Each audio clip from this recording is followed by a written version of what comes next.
এবার সর্বরিদির কাছে আসি, কি হচ্ছে একটু বলো। অনেক কিছু সামাজিক অনেক কাজ, আচ্ছা, দায়িত্বর সঙ্গে পালন করছি সেগুলো। আচ্ছা, দারুণ জমিয়ে থিয়েটার করছি। ওকে, কোথায়? আমার নিজের দল নয়বাদ তিতাস।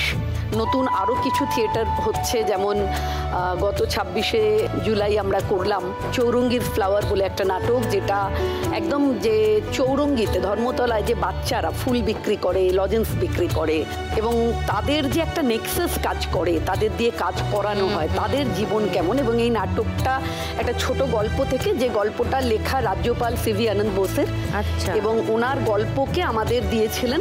আমরা সেটা মানে আমাদের যিনি পরিচালক এবং নাট্যকার মনোজ কুমার সাহা আবির, ও এটাকে নাট্যরূপ দেয় এবং এই থিয়েটারটা আমরা রাজভবনে করি।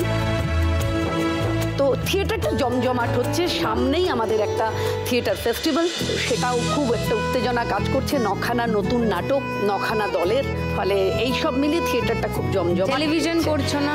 টেলিভিশন দীর্ঘ 3.5 বছর করিনি টুম্পা। রিসেন্ট একটা কাজ মাস 2-3 ধরে করছি, সেটা সান বাংলাতে, এবং ভালো লাগছে কাজটা করে।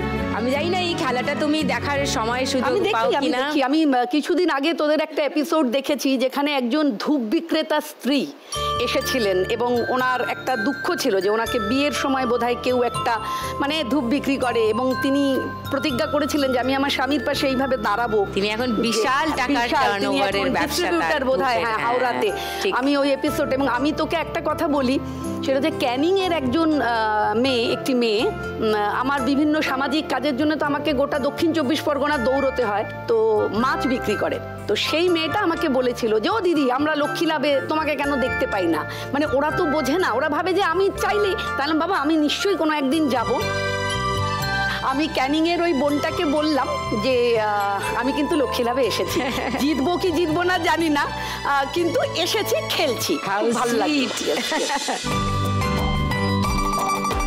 আর যদি তুমি 1 লক্ষ টাকা পাও, কি করবে? প্রথমেই তো লক্ষ্মী ব্যাংক, কারণ প্রান্তিক অঞ্চলের লক্ষ্মীদের হাতে যেভাবে তোমরা তুলে দিচ্ছ বা তুলে দিচ্ছিস, এই লক্ষ্মী লাভ টিম তুলে দিচ্ছে, সেটা যে কি ভালো লাগা একটা। এই জন্য salute to team Lakshmi love.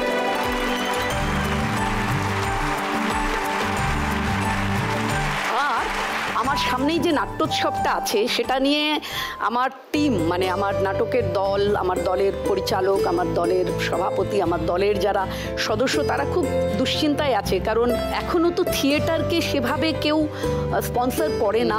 Theatre sponsor টাকা পয়সা তো একটা বরাবরেরই সমস্যা। থিয়েটারের তো মানে যে কথাটা বারবার থিয়েটারের মানুষজনের মুখে, আমাদের ধর যারা লেজেন্ডারি থিয়েটারের মানুষ, তারাও বলেছেন যে যদি থিয়েটার থেকে টাকা পাওয়া যেত তাহলে আর কোনো কিছু করতাম না, শুধুই থিয়েটারটা করতাম।